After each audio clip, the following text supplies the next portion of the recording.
જય શ્રી કૃષ્ણ. રાધે રાધે. મારી યુટ્યુબ ચેનલમાં તમારું હાર્દિક સ્વાગત છે. મિત્રો, આજે આપણે સાંભળીશું કાર્તિક માસની અમાવસ્યા શનિવારે આવે છે, એટલે શનિ અમાવસ્યા અને તેની કથા વિશે. જો તમે શનિદેવની કૃપા પ્રાપ્ત કરવા માંગતા હો તો વિડીયોને લાઈક કરી ચેનલને સબસ્ક્રાઈબ કરી કોમેન્ટમાં જય શનિ મહારાજ જરૂરથી લખજો. બોલો ન્યાય અને દંડના દેવતા ભગવાન સૂર્યનંદન છાયાપુત્ર શનિદેવ મહારાજની જય. દર્શક મિત્રો, અમાવસ્યા એક મહત્વપૂર્ણ દિવસ મનાય છે, જે દર મહિનામાં એક જ વખત આવે છે. જે દિવસે પિતૃઓનું સ્મરણ કરવામાં આવે છે, તેમના સન્માન અર્થે આ દિવસની ખાસ પૂજા વિધિ કરવામાં આવે છે. પિતૃઓને પ્રસન્ન કરવા માટે તથા પિતૃદોષમાંથી મુક્તિ મેળવવા માટે તર્પણ, શ્રાદ્ધ, પિંડદાન, દાન પુણ્ય, તીર્થસ્થાન આદિ કરવામાં આવે છે. પૂર્વજોને જલ અર્પિત કરવામાં આવે છે, ભોજન અર્પિત કરવામાં આવે છે. આ ઉપરાંત આજે શનિવાર છે, માટે શનિવાર અમાવસ્યા કહેવાય છે.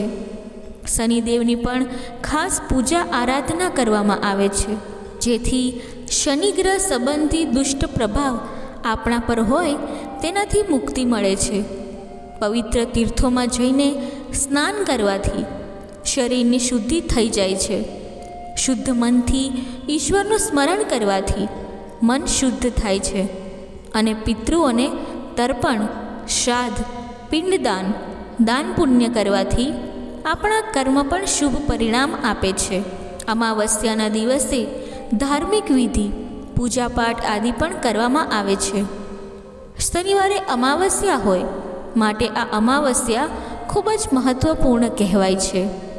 જો કે અમાવસ્યાના દેવતા ભગવાન ભોલેનાથ છે, ભૂતનાથ છે, માટે મહાદેવ શક્તિપતિની પૂજા આરાધના પણ ખાસ કરવામાં આવે છે અને લક્ષ્મીપતિ નારાયણની પણ પૂજા કરવામાં આવે છે. કારણ કે પિતૃઓના માતા પિતા જે સમજીએ તે ભગવાન શ્રી લક્ષ્મીના પતિ નારાયણ છે, પાલન પોષણ કરતા દેવ છે, તેમની પણ પૂજા થાય છે. અને લક્ષ્મીજીનો જન્મ અમાવસ્યાના દિવસે થયો હતો, માટે માતા મહાલક્ષ્મીની પણ પૂજા આરાધના કરવામાં આવે છે.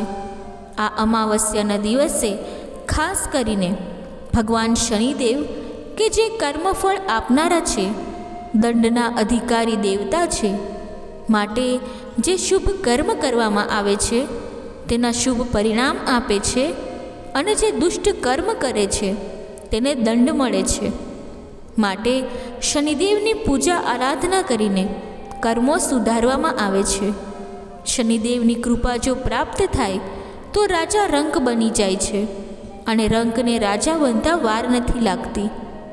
આજના દિવસે ખાસ કરીને શાસ્ત્ર અનુસાર શનિદેવની આજે પૂજા અર્ચના વિશેષ પ્રકારે કરવામાં આવે છે.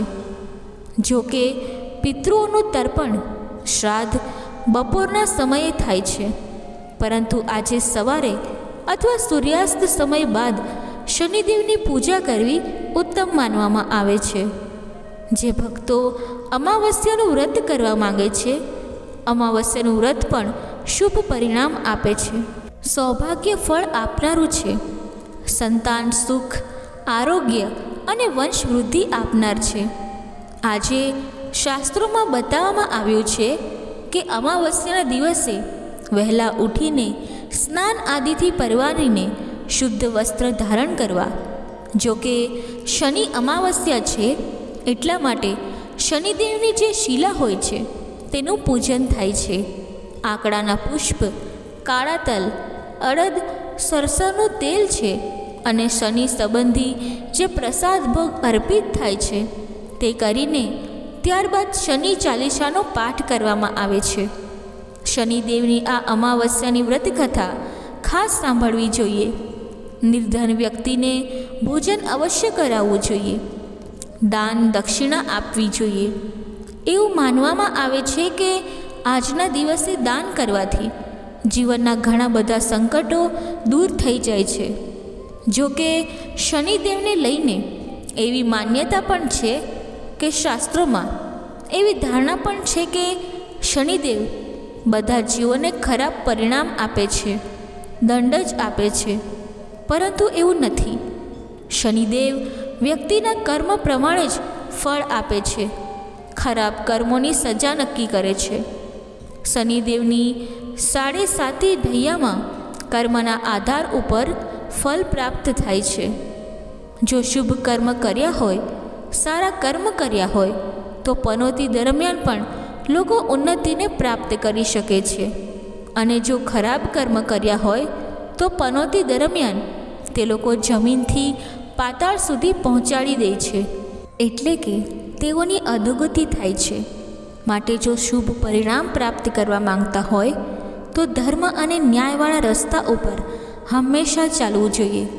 આ દિવસે સ્નાન કર્યા પછી સૂર્યનારાયણને અધર્ય અવશ્ય આપવું જોઈએ, કારણ કે પિતૃના પણ પિતૃ સૂર્યનારાયણ દેવ છે.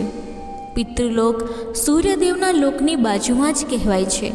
આજે તાંબાના લોટામાં જલ લઈને તેમાં કાળા તલ, સફેદ તલ, પુષ્પ, કંકુ તે રાખીને સૂર્યદેવને અધર્ય આપવું જોઈએ. ગાયત્રી મંત્રનો જાપ કરવો ખૂબ જ ઉત્તમ માનવામાં આવે છે. પીપળાના વૃક્ષને પણ જલ આપવું જોઈએ. પીપળાના વૃક્ષ નીચે સરસવના તેલનો દીપક પ્રગટાવવો જોઈએ. પોતાના સામર્થ્ય અનુસાર જરૂરિયાતમંદને દાન પુણ્ય કરવું જોઈએ. બ્રાહ્મણોને સીધું સામગ્રી પણ આપી શકાય છે.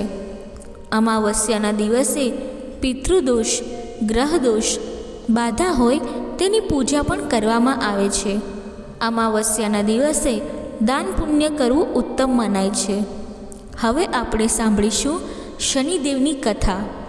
જે કથાને સાંભળવાથી કુંડળીમાં રહેલા 9 ગ્રહ શુભ પરિણામ આપે છે અને શનિદેવની વિશેષ કૃપા પ્રાપ્ત થાય છે. આગળ જે સુખ હતું તે પાછું પ્રાપ્ત થાય છે અને જ્ઞાનની પ્રાપ્તિ થાય છે. જીવનમાં ધર્મ સચવાઈ રહે છે. એવી શનિદેવની કથા આપણે સાંભળીએ. બોલો શનિદેવ મહારાજની જય. ઘણા પ્રાચીન સમયની આ વાત છે. સૂર્ય, ચંદ્ર, મંગળ, બુધ, બૃહસ્પતિ, શુક્ર, શનિ, રાહુ અને કેતુ આ 9 ગ્રહ એકઠા થયા અને વાતો કરવા લાગ્યા. સૂર્યદેવ કહેવા લાગ્યા કે તમારા બધામાં હું સર્વશ્રેષ્ઠ છું. મારી કૃપા હોય તો સર્વ કાર્યમાં સિદ્ધિ પ્રાપ્ત કરી શકે છે. આ સાંભળીને ચંદ્રદેવ કહે છે કે હું જળચરોનો સ્વામી, સર્પોનો સ્વામી અને ચાંદી રૂપાનો સ્વામી છું. હું ગુણી અને ચંચળ સ્વભાવનો છું. મારી કૃપાથી વ્યક્તિ દાની અને તપસ્વી બને છે, દેવોની ભક્તિ કરે છે. આ સાંભળીને મંગળ કહે છે, હું પૃથ્વીનો પુત્ર છું. મારી કૃપાથી વ્યક્તિના શત્રુઓનો નાશ થઈ જાય છે. મુશ્કેલ કામ પણ એકદમ સરળ બની જાય છે. હું વ્યક્તિને અનેક વૈભવો આપું છું. આ ત્રણેયની વાતો સાંભળીને બુદ્ધ કહે છે, તમે જાણો છો કે મને રાજકુમાર તરીકે પદ પ્રાપ્ત થયેલું છે. ત્યાં તો બૃહસ્પતિ પણ કહે છે, અરે હું તો બધા દેવતાઓનો ગુરુ છું. પછી બીજાની તો શું વિષાદ. શું પછી તો શુક્ર, શનિ, રાહુ અને કેતુએ પણ પોતપોતાની વિશિષ્ટતાઓ બતાવવાનો પ્રયાસ કર્યો. આમ 9 ગ્રહોમાં કોણ મોટો તેની ચડસા ચડસી થવા લાગી. અંદરો અંદર વાદ વિવાદ વધી ગયો. એટલો બધો વધી ગયો કે છેવટે સૂર્યદેવે બધાને શાંત પાડ્યા અને કહ્યું, આપણે અંદરો અંદર લડીએ તથા વાદ વિવાદ કરીએ તેનો કોઈ જ અર્થ નથી. આપણે બધા ઇન્દ્ર રાજા પાસે જઈએ અને ન્યાય કરાવીએ કે આપણા બધામાં શ્રેષ્ઠ કોણ છે. બધા ગ્રહો સૂર્યની સાથે આ વાતમાં સંમત થયા. પછી બધા ગ્રહો ઇન્દ્ર પાસે સ્વર્ગમાં ગયા. બધા ગ્રહોને એક સાથે આવેલા જોઈને રાજા ઇન્દ્રને આશ્ચર્ય થયું. તેમણે બધા ગ્રહોને આસન આપીને બેસવા કહ્યું અને અહીં આવવાનું કારણ પૂછ્યું. ત્યારે સૂર્યદેવ કહે છે કે, હે રાજા ઇન્દ્ર, અમારા 9 ગ્રહોમાં કોણ મોટું તે બાબતમાં મતભેદ થઈ ગયો છે. દરેક ગ્રહ પોતપોતાને બધાથી મોટો માને છે. અમે અમારી પાસે આ બાબતે ન્યાય માંગવા આવ્યા છીએ. મહેરબાની કરીને અમારામાંથી સૌથી મોટો કોણ એ તમે જણાવો. ઇન્દ્ર રાજા સૂર્યની વાત સાંભળીને વિચારમાં પડી ગયા કે આમાં કોને મોટો કહેવું. તેમાં સૌથી મોટી સમસ્યા એ હતી કે તે કોઈને પણ મોટો કહે એટલે બાકીના 8 ગ્રહોને ખોટું લાગે અને તેના પર નારાજ થાય. આમ વિચારીને ઇન્દ્રદેવ બોલ્યા, મારામાં એટલું સામર્થ્ય નથી કે હું નિર્ણય કરી શકું કે કોણ મોટો ગ્રહ છે અને કોણ નાનો ગ્રહ છે. આનો ન્યાય મેળવવા તમે સર્વે ગ્રહો પૃથ્વીલોકમાં જાઓ. ત્યાં ઉજ્જૈની નગરીમાં વિક્રમાદિત્ય નામે રાજા રાજ કરે છે. તે તમારો અવશ્ય ન્યાય કરશે. ઇન્દ્ર રાજાની વાત સાંભળીને 9 ગ્રહો સીધા વિમાનમાં બેસીને પૃથ્વીલોકમાં આવવા માટે નીકળી પડ્યા. તેઓ બધા વિમાનમાં બેસીને ઉજ્જૈની નગરીમાં વિક્રમ રાજાના સભાગૃહ સામે આવીને ઉતર્યા. તે સમયે રાજા વિક્રમ સભામાં બેઠા હતા. તે સભામાં અનેક વિદ્વાનો, જ્ઞાની, મહાપુરુષો, મંત્રીઓ, વિપ્રઓ બેઠા હતા. ત્યાં એક સેવકે આવીને રાજા વિક્રમને સમાચાર આપ્યા કે મહારાજ, દેવલોકમાંથી વિમાનમાં બેસીને ઘણા દેવતાઓ આવ્યા છે. રાજા આ વાત સાંભળીને આશ્ચર્યમાં પડી ગયા. ત્યાં તો 9 ગ્રહો સભાગૃહમાં દાખલ થઈને રાજા વિક્રમ સમક્ષ ઊભા રહી ગયા. વિક્રમ રાજા 9 ગ્રહોને ઓળખી ગયા અને ઊભા થઈને તેમને પ્રણામ કર્યા. તેમને આવકારતા બાજુમાં ખાલી પડેલ આસનોમાં બેસવા માટે વિનંતી કરી. 9 ગ્રહો આસનો ઉપર બેઠા. પછી વિક્રમ રાજાએ તેઓને પૂછ્યું, હે નવગ્રહ દેવતાઓ, આજે મારા રાજ્યમાં પધાર્યા મને ઘણો આનંદ થયો. હવે તમે અહીં આવવાનું શું કારણ છે તે જણાવશો તો મારા ઉપર ઘણી કૃપા થશે. રાજાના વચન સાંભળીને ભગવાન સૂર્ય ઊભા થયા અને બોલ્યા, હે રાજન, અમારા 9 ગ્રહોમાં કોણ મોટું તે બાબતમાં વાદ વિવાદ થઈ ગયો છે. એટલા માટે અમે તમારી પાસે આવ્યા છીએ. અમે ઈચ્છીએ છીએ કે તમે અમારો ન્યાય કરો. વિક્રમ રાજા ભગવાન સૂર્યની વાત સાંભળીને ચિંતામાં પડી ગયા. તેઓ વિચારવા લાગ્યા કે આ 9 ગ્રહોમાં કોને નાનો કહું. વિક્રમ રાજા ભગવાન સૂર્યની વાત સાંભળીને ચિંતામાં પડી ગયા. તેઓ વિચારવા લાગ્યા કે આ 9 ગ્રહોમાં કોને નાનો કહું ને કોને મોટો કહું. જેને હું નાનો કહીશ તે મારા ઉપર કોપાયમાન અને નારાજ થઈ જશે. આમ વિચારીને રાજાએ કહ્યું, હે નવગ્રહ દેવતાઓ, તમે તો દેવો છો અને હું તો પૃથ્વીલોકનો સામાન્ય મનુષ્ય છું. હું તમારો ન્યાય કેવી રીતે કરી શકું. આથી ભગવાન સૂર્ય બોલ્યા, હે વિક્રમ રાજા, અમે અમારો ન્યાય કરાવવા રાજા ઇન્દ્ર પાસે ગયા હતા. તેઓએ અમને તમારી પાસે ન્યાય માંગવા માટે મોકલ્યા છે. આથી તમે જ અમારો ન્યાય કરો, કારણ કે તમે જ અમારો ન્યાય કરી શકો છો. છેવટે વિક્રમ રાજાએ કંઈક વિચાર કરીને 9 ગ્રહોને કહ્યું, તમે આજથી 8મા દિવસે અહીં આવજો. તે વખતે હું તમારો ન્યાય કરીશ. પછી 9 ગ્રહોએ અહીં 8મા દિવસે પાછા મળીશું એમ નક્કી કરીને વિમાનમાં બેસીને તેઓ પોતપોતાને સ્થાને જતા રહ્યા.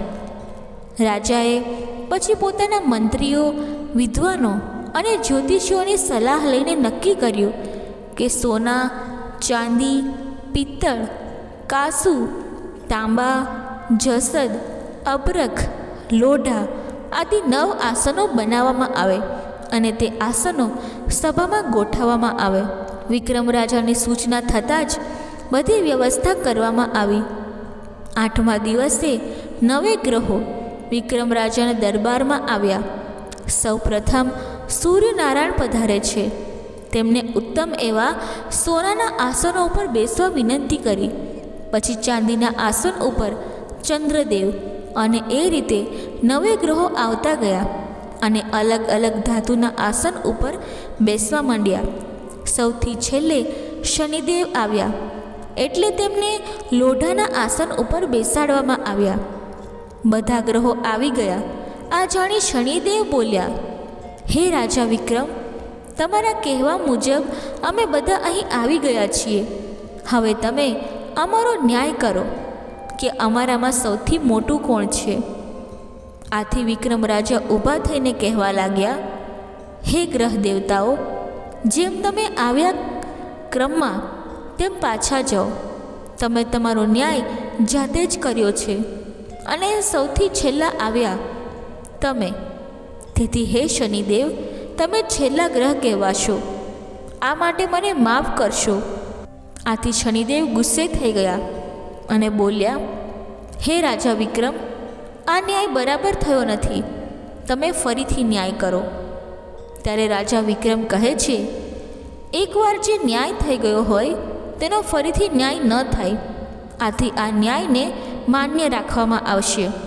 આ સાંભળીને શનિદેવ કોપાયમાન થઈ ગયા અને વિક્રમ રાજાને કહેવા લાગ્યા, હે રાજા વિક્રમ, તમે તમારા બળ પરાક્રમને જાણતા નથી.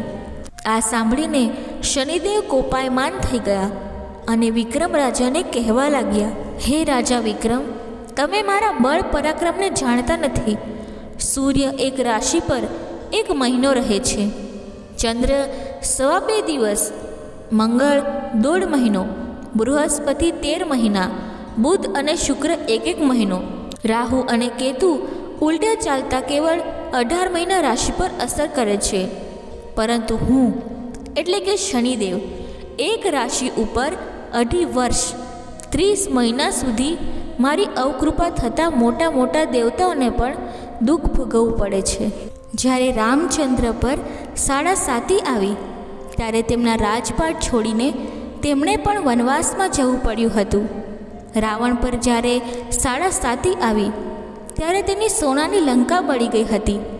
તેના કુળનો નાશ થયો હતો. આથી હું તમને કહું છું કે તમે સાવધાન થઈને રહેજો.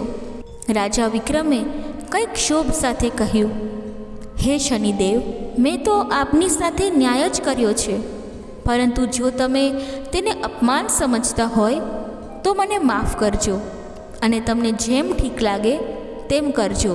મારા ભાગ્યમાં જે લખ્યું હશે તે મારે ભોગવવું જ પડશે.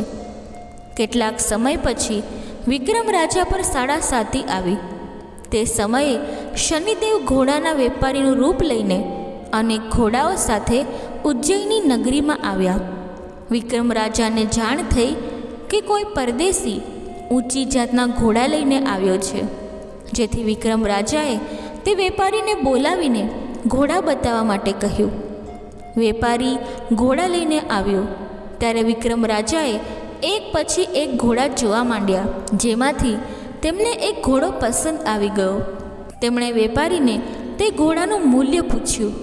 ત્યારે વેપારીએ કહ્યું કે પહેલાં તમે તે ઘોડા ઉપર બેસીને તેની પરીક્ષા કરી જુઓ, પછી તેનું મૂલ્ય આપણે નક્કી કરીશું. વિક્રમ રાજા તો ઘોડાની ઉપર બેસીને ઘોડાને દોડાવવા લાગ્યા. તે ઘોડો એટલી તેજ ગતિથી દોડવા લાગ્યો કે વિક્રમ રાજા તેને કાબૂમાં રાખી શક્યા નહીં. આમ ભાગતા ભાગતા ઘોડો ગાઢ જંગલમાં પહોંચી ગયો. આ જંગલનું નામ અંધીવન હતું. અહીં વાઘ, સિંહ, ચિત્તા, દીપડા આદિ વિકરાળ પ્રાણીઓ રહેતા હતા. છેવટે ઘોડાએ રાજાને પોતાની પીઠ ઉપરથી નીચે પટક્યા અને ઘોડો દૂર જઈને અંતર ધ્યાન થઈ ગયો. વિક્રમ રાજા વિચારવા લાગ્યા કે મારે તો કોઈની પણ સાથે વેર નથી, તો પછી મને કોણે અને શા માટે અહીં લાવ્યું છે, અને આ ઘોડો અદૃશ્ય કેવી રીતે થઈ ગયો? આમ વિચારતા રાજા આમ તેમ ભટકવા લાગ્યા. આમ ભટકતા ભટકતા ઘણો સમય વીતી ગયો, છતાં બહાર નીકળવાનો કોઈ માર્ગ મળતો ન હતો. રાજાને સખત ભૂખ અને તરસ લાગી હતી અને ચારેય બાજુ દૂર દૂરથી હિંસક પ્રાણીઓના અવાજો સંભળાતા હતા. તેથી રાજા એક ઝાડ ઉપર ચડીને જોવા લાગ્યા. ત્યાં તેમની નજર એક નગર તરફ જવાના માર્ગ ઉપર પડી. વિક્રમ રાજા નીચે ઉતરીને તે માર્ગ પર આગળ વધ્યા અને ત્રંબાવટી નગરમાં આવીને પહોંચ્યા. નગરમાં ફરતા ફરતા તેઓ એક દુકાને જઈને પહોંચ્યા. તેના શેઠને કહ્યું, શેઠજી, મારું નામ શ્યામ છે. હું ઉજ્જૈનીનો રહેવાસી છું. આ જાણીને શેઠે શ્યામને ઠંડુ પાણી પાયું અને દુકાનમાં એક બાજુ બેસવા કહ્યું. આ દિવસે શેઠની દુકાનમાં ઘણો વેપાર થયો. શેઠ સમજ્યા કે આ આવનાર માણસના ભાગ્યને કારણે જ મારી દુકાનમાં આટલો વેપાર થયો છે, તેથી તે ભાગ્યવાન હોવો જોઈએ. આમ માનીને સાંજ પડતા શેઠ શ્યામને પોતાને ઘેરે લાવ્યા. શેઠે ઘેરે આવીને શેઠાણી અને પોતાની દીકરીને વાત કરી કે આવનાર ભાગ્યવાન છે. તે આજે દુકાનમાં બેઠો હતો તો દરરોજ કરતાં મારે ઘણો વકરો થયો અને ઘણો લાભ પણ થયો છે, માટે હું તને અહીં ભોજન માટે લાવ્યો છું. શેઠાણી અને તેમની દીકરીએ પણ કહ્યું, સારું કર્યું, તમે તેને જમવા માટે અહીં લાવ્યા. અમે જમવાનું પીરસીએ છીએ. ત્યાં સુધી તમે બંને હાથ મોં ધોઈને બેસો, પછી તમને જમવા માટે બોલાવીશું. દીકરીએ મહેમાનને પોતાના ઓરડામાં ઉતારો આપ્યો. શ્યામ હાથ પગ મોં ધોઈને ઓરડામાં બેઠો. ત્યાં તેણે એક કૌતુક જોયું. દિવાલની ખીટી ઉપર એક હીરાનો હાર લટકી રહ્યો હતો. તેને ભીત ઉપર ચિતરેલ એક હંસ ગળી રહ્યો હતો. શ્યામ આ જોઈને આશ્ચર્ય પામ્યો. જમવાનું કહેણ આવતા શ્યામ જમવા ગયો. પછી શેઠની દીકરી પોતાના ઓરડામાં આવીને હીરાનો હાર જે ખીટીએ લટકાવ્યો હતો તેને લેવા માટે ગઈ, તો ત્યાં હાર દેખાયો નહીં. તેણે નોકરાણીને બોલાવીને પૂછ્યું કે તે હાર જોયો છે? ત્યારે નોકરાણીએ પણ કહ્યું, મને ખબર નથી બેનબા. શ્યામ જમીને પાછો ઓરડામાં આવતા શેઠની દીકરીએ શ્યામને પૂછ્યું, અહીં ખીટી ઉપર મેં હીરાનો હાર મૂક્યો હતો, તે તમે જોયો છે? ત્યારે શ્યામે વિચાર્યું કે ખીટીએ લટકાવેલો હીરાનો હાર દિવાલે ચિત્રેલ હંસ ગળી ગયો છે, તેમ જો હું કહીશ તો આ લોકો માનશે નહીં. માટે શ્યામે જણાવ્યું કે તે હારની એને ખબર નથી. શેઠની દીકરીને શ્યામને હાર આપી દેવા ઘણું સમજાવ્યું, છતાં હાર ન મળતા દીકરીએ શેઠને આ વાત કરી. શેઠે પણ શ્યામને હીરાનો હાર લીધો હોય તો આપી દેવા વિનંતી કરી, કેમ કે તેના સિવાય બીજું કોઈ આ ઓરડામાં આવ્યું ન હતું. પણ શ્યામે જણાવ્યું કે મેં હાર લીધો નથી. છેવટે શેઠ શ્યામના હાથ પગ બાંધીને રાજાના મહેલે લઈ ગયા અને બધી વાત કરી. રાજાએ પણ શ્યામને શેઠની દીકરીનો હાર આપી દેવા માટે કહ્યું, પણ શ્યામ પાસે હોય તો આપે ને. છેવટે રાજાએ શ્યામના હાથ પગ કપાવી નાખ્યા અને તેલીના ઘર પછવાડે નાખી દીધો. આમ એક દિવસ શ્યામ તેલીના ઘર પછવાડે પડી રહ્યો. બીજા દિવસે ગંગુ તેલીની નજર પોતાના ઘર પછવાડે ગઈ. ત્યાં તેને માલુમ પડ્યું કે કોઈના હાથ પગ કાપીને પોતાની ભીત પાછળ નાખી દેવામાં આવ્યું છે. તપાસ કરતાં તેને ખબર પડી કે નગરના રાજાએ ચોરીના ગુના બદલ તેને આ શિક્ષા આપી છે. ભૂખ્યા તરસ્યા શ્યામની બેહાલ અપંગ દશા જોઈને ગાંગુ તેલીને તેની ઉપર દયા આવી. તેણે જઈને પોતાની પત્નીને વાત કરી, આપણી ભીત પછવાડે પડેલ માનવી હાથ પગ વગરનો છે. આપણે જો તેની થોડી સેવા કરીએ, સાજો થાય તો તેનીને આપણે કામે રાખીએ તો આપણે આપણા કામમાં ઉપયોગી થશે. તે બેઠો બેઠો ઘાણી ફેરવ્યા કરશે. ત્યારે ગંગુ તેલીની પત્નીએ કહ્યું, તે રાજાનો ગુનેગાર છે. જો આપણે તેને રાખીશું તો રાજા નારાજ થશે અને આપણને પણ દંડ દેશે. તમે જઈને રાજાને પૂછી આવો. જો રાજા સંમતિ આપે તો આપણા ઘરમાં તેને રાખી લઈશું. ગંગુ તેલી રાજા પાસે પહોંચ્યા અને બધી વાત કરી. રાજાને થયું કે શ્યામે તો તેના ગુનાની સજા ભોગવી જ ચૂક્યો છે. હવે ગંગુ તેલી તેને પોતાને ઘેરે રાખે તો તેમાં રાજાને શું વાંધો હોય? ગંગુતેલી ઘેરે આવ્યા અને તેણે પોતાની પત્નીને બધી વાત કરી. પછી તેઓએ ભીત પછવાડે શ્યામને પડેલો હતો ત્યાંથી ઉચકીને ઘરમાં લાવ્યા અને તેની સાર સંભાળ લીધી. થોડા દિવસમાં શ્યામ સારો થયો. ગંગુએ તેની ઘાણી ઉપર બેસવા લાગ્યો. આમ ને આમ દિવસો વીતવા લાગ્યા અને વર્ષા ઋતુ પાછી આવી. શ્યામ પોતાના કામકાજથી પરવાર્યા પછી ઉદાસીને હળવી કરવા માટે મલ્હાર રાગમાં પોતાનું ગાયન ગાતો. એક વખત શ્યામ જ્યારે મલ્હાર રાગ ગાઈ રહ્યો હતો ત્યાંથી રાજાની કુંવરી રાજકુમારી પસાર થઈ. ત્યાં તેને મલ્હાર રાગ ગાતું કોઈ જણાયું. રાજકુમારી સંગીતની ઘણી શોખીન હતી. રાજાએ તેના માટે સારો સંગીતજ્ઞ રોકી સંગીતની સારી તાલીમ અપાવી હતી. આજે રાજકુમારી મલ્હાર રાગને મધુર તાલમય સાથે સાંભળીને મુગ્ધ બની ગઈ અને ગાનાર પર મોહિત થયા. તેણે પોતાની દાસી મારફતે મલ્હાર રાગમાં કોણ ગાઈ રહ્યું છે તેની તપાસ કરવા માટે કહ્યું. પછી દાસીએ તપાસ કરીને કહ્યું કે ગોરીબા, જે મલ્હાર રાગ ગાતું હતું તેના બંને હાથ પગ કપાયેલા છે. તે ગંગુતેલીને ત્યાં આખો દિવસ બળદને હાંક્યા કરે છે.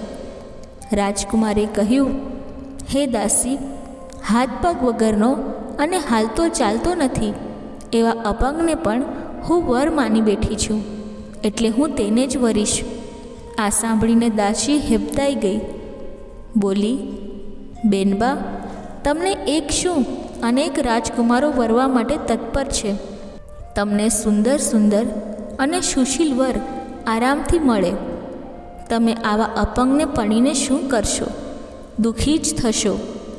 રાજકુમારીએ કહ્યું, જેવો છે તેવો, પણ હું તેને પતિ માનીને બેઠી છું, એટલે હું આ ભવમાં તેને જ વરીશ. એક ભવમાં બે ભવ થાય નહીં. તું મારો આ વિચાર મારા માતા પિતાને જણાવજે, તેથી તેઓ મારું લગ્ન તે અપંગ સાથે કરે. જો આમ નહીં થાય તો હું મારા પ્રાણનો ત્યાગ કરી દઈશ. દાસી આ સાંભળીને ધ્રુજવા લાગી. તેણે બીક પેઠી કે રાજા રાણી આ વાત સાંભળશે તો તેઓ પણ મારા ઉપર અને કુંવરીબા ઉપર ગુસ્સે અવશ્ય થશે અને ન સંભળાવવાનું સંભળાવશે. છતાં રાજકુમારીના કહેવાથી તે લાચાર દાસી રાજા રાણી પાસે જઈને બધી વાત કરે છે. રાજા રાણી આ વાત સાંભળીને હેબતાઈ જાય છે. તેણે રાજકુંવરીને બોલાવીને ઘણું સમજાવ્યું, છતાં તે સમજ્યા નહીં. છેવટે રાજાને ગુસ્સો આવ્યો અને કહ્યું, તારા ભાગ્યમાં એવું લખાયું હશે તો ભોગવ.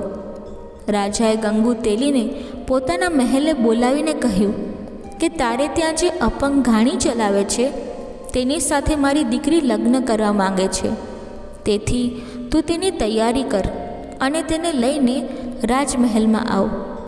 ગંગુતેલીએ ઘેરે જઈને શ્યામને બધી વાત કરી. એટલે શ્યામે કહ્યું, તમે રાજા પાસે જઈને 2 દિવસની અવધિ લઈ આવો. 2 દિવસ પછી લગ્ન કરીશું. ગંગુતેલીએ આ વાત રાજાને કહી. 2 દિવસ થોભી જવા માટે જણાવ્યું. હવે શ્યામ અર્થાત વિક્રમ રાજા મનોમન શનિદેવને વિનંતી કરવા લાગ્યા, હે પ્રભુ, મેં આપનો અપરાધ કર્યો છે, તે માટે મને ક્ષમા કરો. તમારી શક્તિનો મને પરચો મળી ગયો છે, માટે મને માફ કરીને મારી ઉપર કૃપા દ્રષ્ટિ કરો. એવામાં શ્યામ જ્યાં બેઠો હતો ત્યાં શનિદેવનું વિમાન આકાશમાંથી ઉતર્યું. શનિદેવ વિમાનમાંથી નીચે ઉતરીને શ્યામ પાસે આવ્યા. શનિદેવની અમી દ્રષ્ટિ પડતાં જ શ્યામના હાથ પગ પાછા આવી ગયા. શનિદેવ શ્યામને કહેવા લાગ્યા, હે રાજા વિક્રમ, તમે મને નીચો દેખાડીને શું સુખ ભોગવ્યું? આ બધું દુઃખ મારે લીધે તમને પડ્યું છે. વિક્રમ રાજાએ કહ્યું, શનિદેવ, મને ક્ષમા કરો, મારી ભૂલ થઈ ગઈ છે. ત્યારે શનિદેવે તેમને આશીર્વાદ આપીને પોતાના વિમાનમાં બેસીને પાછા ફર્યા. શ્યામને હાથ પગ સુંદર રૂપ સાથે જોઈને ગંગુતેલી અને તેની પત્નીને તો નવાઈ લાગી. તેમણે આ વાત જઈને નગરના રાજા રાણીને કહી. રાજકુંવરીએ પણ આ વાત જાણી બધા રાજી થઈ ગયા. રાજાએ ધામધૂમથી જાન લઈ આવવા ગંગોત્રીને અઢળક ધન આપ્યું. લગ્નના દિવસે મોટી ધૂમધામ સાથે શ્યામની જાન નીકળી. આખા માર્ગ ઉપર શ્યામને જોવા માટે ટોળે ટોળા જામ્યા હતા. શ્યામને જોઈને બધાની આંખો ઠંડી થઈ. રાજમહેલમાં આજે અનેરો આનંદ હતો. મહેલને શણગારવામાં આવ્યો હતો. જ્યાં ત્યાં રોશની વાજિંત્રો વાગતા હતા. વરરાજાને માયરામાં લાવવામાં આવ્યા. મંગળ ફેરા ફેરવવામાં આવ્યા. છેલ્લે કંકણ દોડા છોડીને શ્યામ મહેલમાં આવ્યો. બીજા દિવસે સભા થઈ. ત્યાં રાજાએ શ્યામને દરબારમાં બોલાવીને પૂછ્યું, તમે કોણ છો અને તમારી આ હાલત શાથી થવા પામી છે તે વિગતવાર મને તથા પ્રજાજનોને જણાવો. બધા જાણવા માટે ઉત્સુક છે. જો તમને કોઈ વાંધો ન હોય તો આ વાત અમને સૌને કહો. આથી શ્યામ ઊભો થઈને રાજાને પ્રણામ કરીને કહે છે, હું ઉજ્જૈની નગરીનો રાજા વિક્રમાદિત્ય છું. શનિદેવ મારા ઉપર નારાજ થવાથી મારી આ પરિસ્થિતિ થવા પામી છે. છેવટે શનિદેવની કૃપાથી જ હું મારા મૂળ સ્વરૂપમાં આવી ગયો છું. ઉજ્જૈની નગરીના રાજા વિક્રમાદિત્યનું નામ સાંભળતા જ રાજા રાણી અને રાજકુમારી તથા દરબારમાં હાજર સૌ લોકો રાજી રાજી થઈ ગયા. વાયુ વેગે આ વાત નગરમાં પહોંચતા રાજા વિક્રમાદિત્યના દર્શન માટે નગરજનોના ટોળે ટોળા આવવા લાગ્યા. આ વાત શેઠના કાને પહોંચી. તેઓ તરત જ દોડતા દોડતા રાજા વિક્રમાદિત્ય પાસે જઈને પોતાની ભૂલ બદલ ક્ષમા માંગવા લાગ્યા અને કહ્યું કે મેં તમારા ઉપર ચોરીનો આરોપ મૂકીને મોટો અપરાધ કર્યો છે. માટે તમે જે દંડ મને આપશો તે હું ભોગવવા માટે તૈયાર છું. ત્યારે રાજા વિક્રમાદિત્ય કહે છે, આમાં તમારો કોઈ વાંક નથી. આ તો શનિદેવની મારા ઉપર અવકૃપા થવાથી બધું થવા પામ્યું છે. આથી તમે આ બધું ભૂલી જાઓ. છેવટે શેઠે રાજા વિક્રમાદિત્યને હાથ જોડીને પોતાને ત્યાં ભોજન માટે નિમંત્રણ આપ્યું.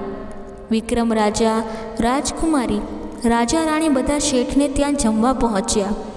શેઠે સારા પકવાન બનાવીને બધાને જમાડ્યા. પછી શેઠે વિક્રમ રાજાને પોતાની ત્યાં એક રાત રોકાઈ જવા માટે વિનંતી કરી. આથી વિક્રમ રાજા પણ રોકાઈ ગયા. જે ઓરડામાં પહેલાં શ્યામને ઉતારો આપવામાં આવ્યો હતો તે જ ઓરડામાં વિક્રમ રાજાને ઉતારો આપવામાં આવ્યો. અને ત્યાં વિક્રમ રાજા હિંડોળા ખાટ ઉપર બેઠા બેઠા ખીટી સામે જોઈને ભીતે ચિતરેલ હંસ સામે જુએ છે. તેમના આશ્ચર્ય વચ્ચે ભીતે ચિતરેલ હંસ મોંમાંથી હીરાનો હાર કાઢીને ખીટીએ લટકાવવાનો પ્રયત્ન કરતો હતો. વિક્રમ રાજાએ તરત જ શેઠને બોલાવીને આ બતાવ્યું. શેઠ પણ આ જોઈને આશ્ચર્યચકિત થઈ ગયા. ત્યારે શેઠે વિક્રમ રાજાને પગે પડીને ક્ષમા માંગી અને જણાવ્યું કે હે રાજન, તમે મારી દીકરીનું પાણી ગ્રહણ કરો તો હું માનું કે તમે મને માફ કરી દીધો છે. પછી વિક્રમ રાજા શેઠની દીકરી સાથે પણ પરણ્યા. ઘણા દિવસ સુધી ત્રંબાવટી નગરીમાં રહીને વિક્રમ રાજાએ પોતાની નગરી ઉજ્જૈની જવા માટે રાજા રાણીની પરવાનગી માંગી. રાજા રાણી પ્રસન્ન થઈને સંમતિ આપી. રાજાએ પોતાના જમાઈ દીકરીને અઢળક દાગીના, વસ્ત્રો, ધન, દાસ દાસીઓ આપ્યા. તે મુજબ શેઠે પણ પોતાની દીકરી જમાઈને ઘણું બધું આપ્યું. મોટા ધામધૂમ સાથે તેમને વિદાય આપવામાં આવી. થોડા સમય પછી બધો કાફલો ઉજ્જૈની નગરીમાં આવી પહોંચ્યો. ઘણા સમય પછી મહારાજા વિક્રમાદિત્ય બે રાણીઓ સાથે નગરમાં આવી રહ્યા છે. આ જાણીને આખી નગરી આનંદમાં ડૂબી ગઈ. ધામધૂમથી સામયું કરવામાં આવ્યું. રાજમહેલમાં રાજા રાણીને લાવવામાં આવ્યા. બીજા દિવસે રાજા વિક્રમાદિત્ય સભા ભરીને બેઠા હતા. ત્યાં શનિદેવ પધાર્યા. શનિદેવને જોઈને રાજા વિક્રમ ઊભા થયા એટલે આખી સભા પણ ઊભી થઈ. શનિદેવને માન આપવામાં આવ્યું. તેમને આસન ઉપર બેસાડવામાં આવ્યા. ત્યારે શનિદેવ બોલ્યા, હે રાજા વિક્રમાદિત્ય, તમે મને બધા વચ્ચે નાનો દેખાડ્યો. તેનું ફળ તમને મળી ગયું છે. મેં તમને ઘણું દુઃખ દીધું છે. હવે હું તમારા ઉપર પ્રસન્ન છું. આથી તમારે જે વરદાન માંગવું હોય તે વરદાન માંગો. આ સાંભળીને રાજા વિક્રમાદિત્ય કહે છે, હે શનિદેવ, તમે જે મને દુઃખ દીધું તેવું દુઃખ તમે હવે કોઈને દેશો નહીં. આથી શનિદેવ કહે છે, હે રાજા વિક્રમ, તમારી વાત મને સ્વીકાર્ય છે. શનિવારે જે નરનારી મારી આ કથા સાંભળશે કે વાંચશે, તેમજ વ્રત કરશે, મારું ધ્યાન ધરશે, પૂજા પાઠ કરશે, તેને હું કદી પીડીશ નહીં. મારી નાની મોટી પનોતી તેમને નડશે નહીં. આટલું કહીને શનિ મહારાજ તો અંતર ધ્યાન થઈ ગયા. રાજા વિક્રમાદિત્યને પોતાનું રાજ્ય, વૈભવ, સુખ સંપત્તિ, રાણી, સંતાનો પાછા મળ્યા. આમ શનિવારનું આ વ્રત કરીને જે ભક્તો આ કથા સાંભળે છે તેની ઉપર શનિદેવની કૃપા દ્રષ્ટિ હંમેશા રહે છે. કષ્ટ પીડામાંથી મુક્તિ મળે છે. બોલો શનિદેવ મહારાજની જય. તો મિત્રો, આપણે સાંભળી કારતક માસના વદ પક્ષની અમાવસ્યા, શનિ અમાવસ્યાના મહાત્મય વિશે તથા કથા પણ સાંભળી. મને આશા છે કે આપને આ વિડીયો જરૂર પસંદ આવ્યો હશે. અમાવસ્યાની શુભ તિથિ એટલે પિતૃતિથિ. ધર્મ, અર્થ, કામ અને અંતમાં મોક્ષ આપનારી આ શુભ તિથિ છે. એવી આ તિથિના દિવસે આપણે પિતૃનારાયણનું સ્મરણ કરીએ. ઓમ પિતૃ ગણાય વિઘ્નહે જગત ધારિણી ધીમહિ તન્નો પિતૃ પ્રચોદયાત. બોલો અમાવસ્યાના દેવતાની જય.